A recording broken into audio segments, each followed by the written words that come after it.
தமிழ்நாட்டுடைய முதலமைச்சருடைய வழிகாட்டுதலின்படி ஏற்கனவே அதற்கான ஆயத்த பணிகளை அந்தந்த அதிகாரிகளிடம் எடுத்து சொல்லி அவருக்கு எந்த தட்டுப்பாடும் இல்லாமல் அது எலக்ட்ரிக் ஸ்டவ்வாக இருந்தாலும் சரி அதற்கான மாற்று ஏற்பாடுகளாம். எங்களை பொறுத்த வரைக்கும் எந்த ஒரு தட்டுப்பாடு வந்தாலும் அதை எதிர்கொள்கின்ற அளவிற்கு தமிழ்நாட்டுடைய முதலமைச்சர் குறிப்பாக மாணவ செல்வங்கள் சார்ந்தவங்க ஏற்கனவே தெரியும். சென்னை பல்கலைக்கழகத்தில் அங்கே இருக்கின்ற ஹாஸ்டல் பசங்க எல்லாத்தையுமே நீங்கள் ஊருக்கு கிளம்புங்கிற அளவுக்கான ஒரு நிலைமை வந்துருச்சு என்று சொன்னாலும் இன்றைக்கு நம்முடைய நிர்வாகத்தின் காரணமாக தமிழ்நாட்டில் பல விதத்தில் எங்களுக்கு அட்வைஸ் பண்ணியிருக்காங்க. ஸோ எந்த விதத்திலையும் இந்த காலை உணவு திட்டமும் மதிய உணவு திட்டமும் நிறுத்தப்படாமல் என்னென்ன செய்யணுமோ அதுக்கான ஏற்பாடுகள் நாங்கள் செய்திருக்கோம். வெளியுறவு கொள்கையில் என்ன மாதிரியான மாற்றம் செய்யறது சார்? இவங்களை பொறுத்த வரைக்கும் நாடாளுமன்றத்தில் நம்ம பேசும்போதுலாம் நீங்கள் பார்த்துருப்பீங்க இல்லையா?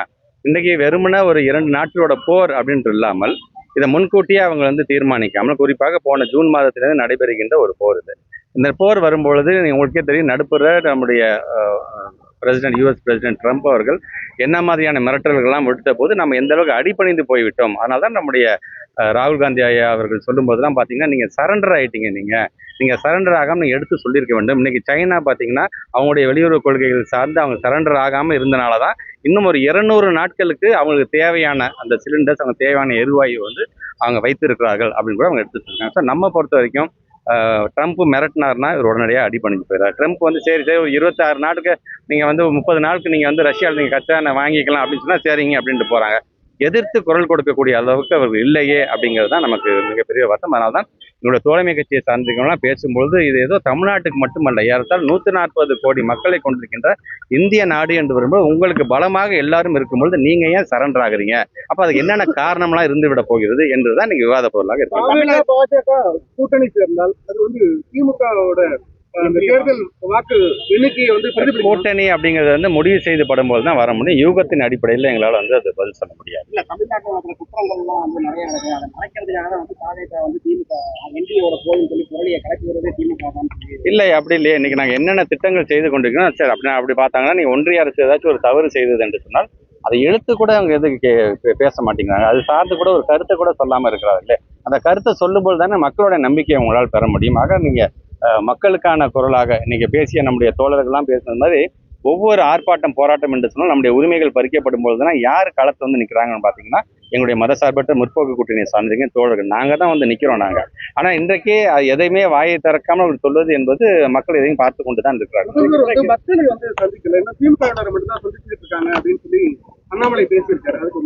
நிர்வாகிகளை உத்வேகப்படுத்த வேண்டிய ஒரு மிகப்பெரிய ஒரு பொறுப்பு என்பது ஒரு இயக்கத்தினுடைய தலைவர்கள். அதனால தான் உங்களுக்கே தெரியும், ஒரு 10 லட்சம் நிர்வாகிகள் என்று சொல்லும்போது நம்முடைய திருச்சி மாவட்டமே எந்த அளவுக்கு குலுங்கியது என்று தெரியும். இதில் பொதுமக்களையும் அழைத்திருந்தோம் என்று சொன்னால் அது 2 மடங்குக்கு மேலாக அது இருந்திருக்கும். ஆனால் எங்களுக்கு தேர்தல் காலத்தில் நாங்கள் செய்திருக்கின்ற சாதனைகளை எங்களுடைய நிர்வாகிகள் 10 லட்சம் நிர்வாகிகள் சந்திப்பு என்கின்ற விதத்தில் எங்களுடைய நிர்வாகிகள் மூலமாக மக்களிடம் கொண்டு செல்ல வேண்டும் என்று நாங்கள் ஆசைப்படுகிறோம். தவிர மக்களை இன்னலுக்கு ஆளாகக்கூடாது என்று நாங்கள்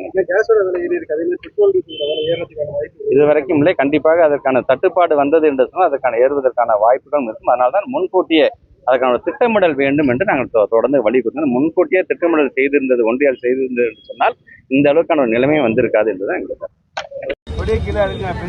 அனைவருக்கும் பகுதி திராவிட முன்னேற்ற கழகத்தின் சார்பாகவும் கூட்டணிகளின் சார்பாகவும் மதசார்பற்ற முற்போக்கு கூட்டணியுடைய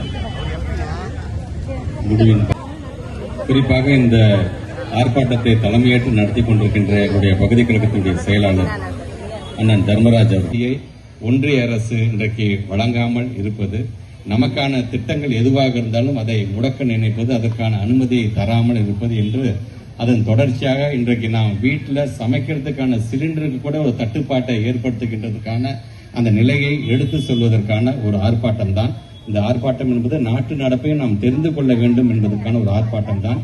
ஆக அந்த விதத்தில் நம்முடைய கூட்டணி கட்சியை சார்ந்துகின்ற இந்த ஆர்ப்பாட்டம் என்டிஏ அரசை கண்டித்து அனுமதி இல்லையா, அனுமதி இல்லையா, தட்டுப்பாடு தட்டுப்பாடு தட்டுப்பாடு, சமையல் சிலிண்டருக்கு தட்டுப்பாடு,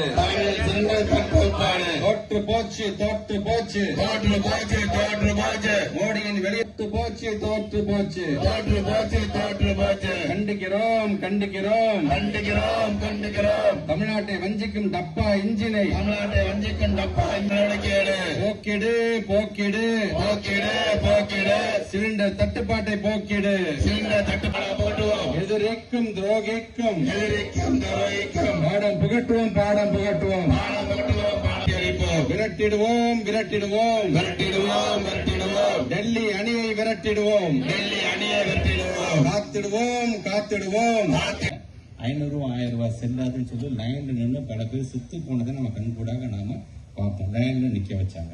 கொரோனா காலத்துல ஆக்சிஜன் சிலிண்டர் கிடைக்காம நம்மள வந்து வெயிட்டிங்காவே உட்கார வச்சாங்க. எதிரியா வரப்போகுதுக்கா தரையா தரையா என்று சொன்னாங்க.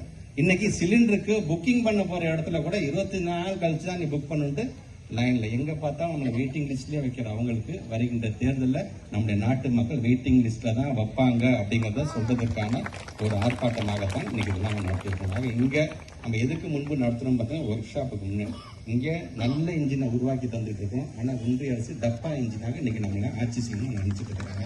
ஸோ நமக்கான ஒரு மிகப்பெரிய ஒரு ஒற்றுமை என்பது நமக்கான தோழமை பலம் தான். இன்னைக்கு தோழமை பலத்தோடு இன்னைக்கு வருகிறது. நாம நாட்டு மக்கள்கிட்ட எளிமையான முறையில இது வந்து 2 நாடுகளுக்கு தானே போர் தானே, அதனால தானே தட்டுப்பாடு என்பது கிடையாது. இது முன்கூட்டிய போன வருஷம் ஜூன் மாதத்துல இருந்து 2 நாடுகளுக்கும் போர் நடக்குதுன்னா அதனால பாதிப்பு என்ன என்பதை தெரிந்து கொண்டு அதற்கு தகுந்தாப்பதான் ஒரு அரசு